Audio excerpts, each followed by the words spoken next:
Hello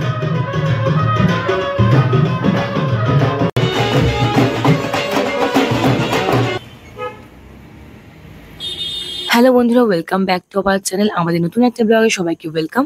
তো তোমরা সবাই কেমন আছো? আশা করি খুব খুব ভালো আছো। আমরাও কিন্তু অনেক ভালো আছি। তো আজকে যাচ্ছি একটা বন্ধুর বাড়িতে, ওর বাড়িতে যে কালী পুজো, তো সেখানেই যাচ্ছি। তো দেখো, বর রেডি হয়ে গেছে, আমিও রেডি হয়ে গেছি। আর বর বাইক বার করে নিয়ে গেছে, তখন বাইকে করে যাবো বনগা। তো আমাদের আরো দুটো বন্ধুও যাবে, তো তাদের সাথে এখন আমরা মিট করবো, তারপরে যাবো বনগা। তো আমরা এখন চলে এসেছি আর ওরাও চলে এসেছে। তো আমরা এখন কিছু কেনাকাটা করছিলাম, যেমন ওখানে মন্দিরের জন্য মিষ্টি কিনেছি, সেটা আমার তোলা হয়নি, পরে মনে পড়েছে তাই ভিডিও করেছি। এখানে আমি মিষ্টি নিয়েছি, ধূপকাঠি মোমবাতি নিয়েছি, আর এখান থেকে ও কিছু চকলেট নিচ্ছে খাবে বলে। তো আমাদের কেনাকাটি কমপ্লিট। তো আমরা এখন বনগায় প্রায় ঢুকে গেছি। আর এখানে বড়ের একটা ফোন এসেছিলো বলে সেখানে দাঁড়িয়ে কিছুক্ষণ কথা বলা হচ্ছিল, তারপরে আবার চলে যাবো। চলো বন্ধুরা, যাওয়া যাক। তো দেখো, এখানটা হচ্ছে এটা লোকনাথ মন্দির। বাইকে যেতে যেতে দেখছিলাম, তো আর নামা হয়নি, ভাবলাম যে যাওয়ার সময় দেখবো। তো মন্দিরটা খুব সুন্দর, এটা নাকি লোকনাথ মন্দির, আগে কখনো আসিনি, ফার্স্ট টাইম দেখলাম। আর শিবের মূর্তিটা তো দারুণ, অনেক বড় রয়েছে শিবের মূর্তিটা, তো খুব ভালো লেগেছে আমার। হচ্ছে কিন্তু বর্ডারের রাস্তা, সামনে গেলে কিন্তু বাংলাদেশ বর্ডার। তো কিছুটা এগিয়ে আসলেই দেখা যাচ্ছে কিন্তু এটা বনগাঁ সব থেকে বিখ্যাত মন্দির, কালী মন্দির। এটা সাতভাই কালী মন্দির, তো খুবই বিখ্যাত, আমি নাম শুনেছি। আর খুবই জাগ্রত মন্দির, এখানে একসময় খুব বড় করে পুজো হয়, বাৎসরিক পুজো।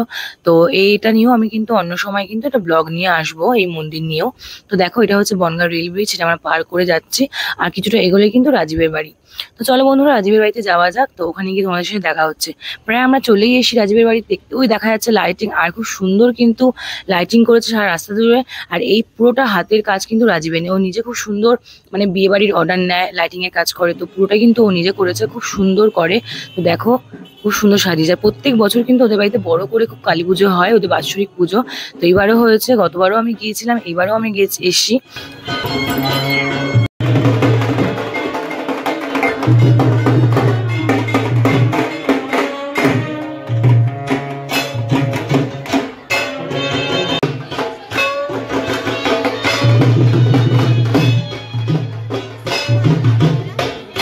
তো ও কিন্তু আমার অনেক ছোটবেলার বন্ধু। তো আমরা যেহেতু সবাই নিউ ব্যারাকপুরে থাকতাম, মানে ওরাও থাকতো নিউ ব্যারাকপুরে, তো আমরাও নিউ ব্যারাকপুরে থাকতাম। তো আমার বিয়ে হয়েছে এখন এখানে গাইঘাটাতে।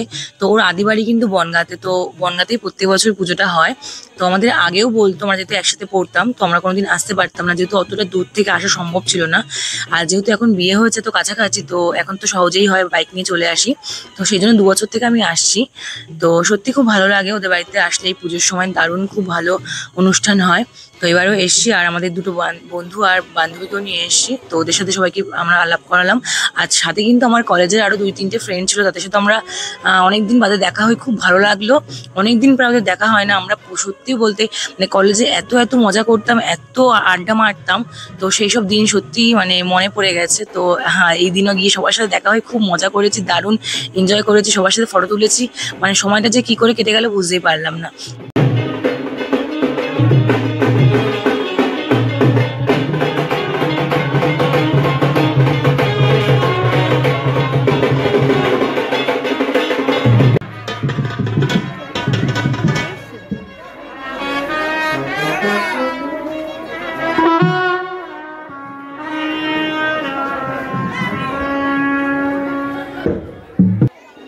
এগুলো ছিল কিন্তু রাজীবদের বাড়ির পোষা পায়রা। দেখো কতগুলো রয়েছে এখানে, সব কালারিং, অনেকগুলো কালার।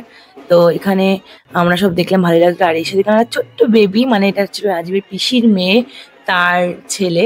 তো একদম ছোট্ট বেবি, তো ওকে আমি কোলে নিয়ে কত মজা করছিলাম, কি কিউট। আর ও একদমই শান্ত, মানে একদম কাঁদছে না, সবার কোলে যাচ্ছে, খুবই ভালো। তো আমিও কোলে নিয়ে ওকে অনেকক্ষণ ছিলাম। তো খুবই শান্ত মানে বাচ্চাটা। তো তারপরে আমাদের ঘোরাঘুরি কমপ্লিট করলাম, রাজীবদের ঘরে গেলাম। ওদের ওখানে ঘরে গিয়ে কতক্ষণ বসলাম, কিন্তু ঘরে যা গরম, বাপরে, ঘরে ভীষণ গরম ছিল। আমরা ঘরে বেশিক্ষণ বসতে পারিনি, চলে এসেছি বাইরে। বাইরে তাও খোলামেলা ছিল বলে, একটু ভালো লাগছিল বলে বাইরে চলে এসে একটু আড্ডা মারলাম, গল্প গল্প করলাম।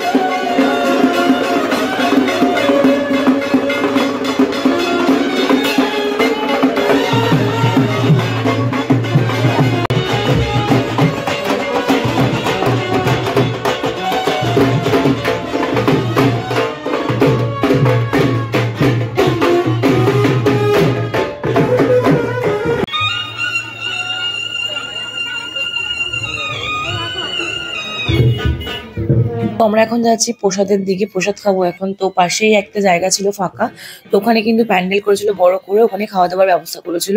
তো গতবার কিন্তু ছাদে ব্যবস্থা করেছিল, আর খুব বাবা কি বলবো, গতবারে যদি ভিডিও থাকতো তোমাদেরকে অবশ্যই শেয়ার করতাম। মানে এতটাই ভিড়, এতটাই মারামারি হয়েছিল, মানে মানে এই জায়গা কম আর লোক বেশি হয়ে গেছিল। তো সেই জন্য ওরা এবারে বুদ্ধি করে এখানটা করেছে, খুব ভালো হয়েছে, ছাদে করেনি। ও আমাকে আগেই বলেছিল এবার ছাদে করবো না, এবার পাশের জায়গাতে করব। তো ভালো হয়েছে এখানটায় করে। আর ওদের বাড়িতে কিন্তু এই পুজোতে অনেক অনেক লোক হয়, মানে পুরো গ্রাম ধরে, পাশের গ্রাম ধরে, মানে কত যে লোক হয়, প্রচুর লোক হয়, প্রচুর ভিড় হয়। তো এই ভিড়টা কিন্তু বোঝা যায় খাবারের এখানে আসলে পরে যে এত ভিড় হয়। তো যাই হোক আমরা চলে এসেছি খাবারের এখানে। তো এখানে কিছুটা লাইন ছিল, তো গতবারের থেকে অনেকটাই হালকা হালকা মনে হয়েছে।